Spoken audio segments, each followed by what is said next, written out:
Ever wondered how hackers control a computer from miles away using just a bash script?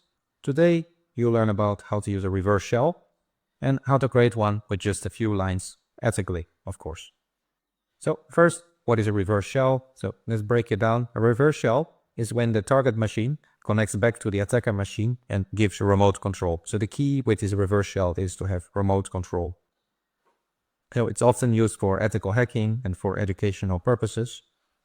Always remember to use this ethical and only test this on systems you have known permissions for. Okay, so how does this work? So it has two parts. You have the attacker machine and the target machine. So we have two different machines here. You'll see we have VM1 and VM2, two different Linux machines. One will hack the other. So let's see it both in action. So on the attacker's machine, we simply start a listener.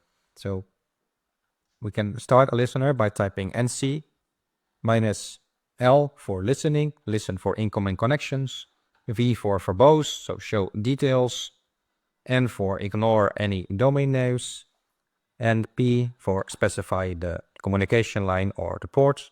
So we specify port 4444. Now you can pick another if you want to, but make sure then to use the same ports in both sides.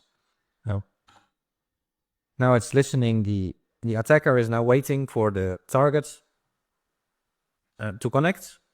And now let's say we are in the victim's computer. We have a script here. Let's say a funny.sh, whatever it has to need to have some name. It's a bash script, so we add eg bash. Then we want it to connect. So we add this line. Now we need the address. That's the address of the attacker machine. So we need the attacker IP, which we don't have yet because we're listening for a connection. So let's check that quickly. Then we check our address, which is 192.168.64.18. So that's specifically just on this machine. On your computers, it would be different. Let's change that.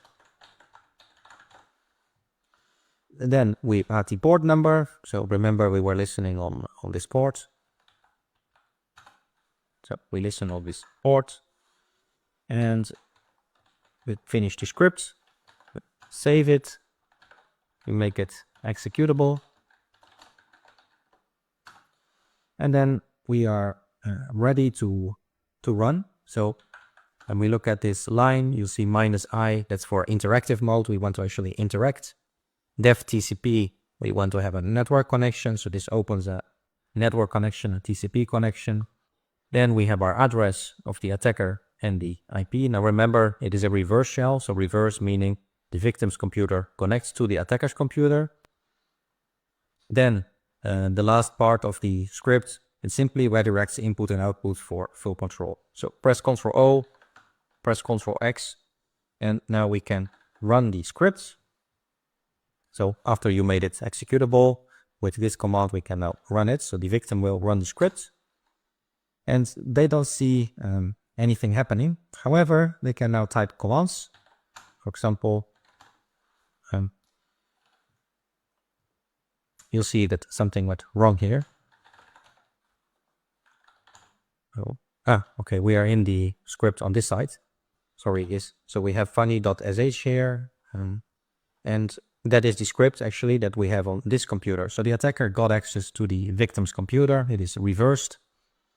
We could now, you'll see here VM3 instead of VM1. So we just hacked this computer on the right. They might create a new file. Okay, let's say at some point this user thinks, okay, this funny sh is not doing anything. So they press Ctrl C to quit the program. And they try to exit and it doesn't. So we type exit here.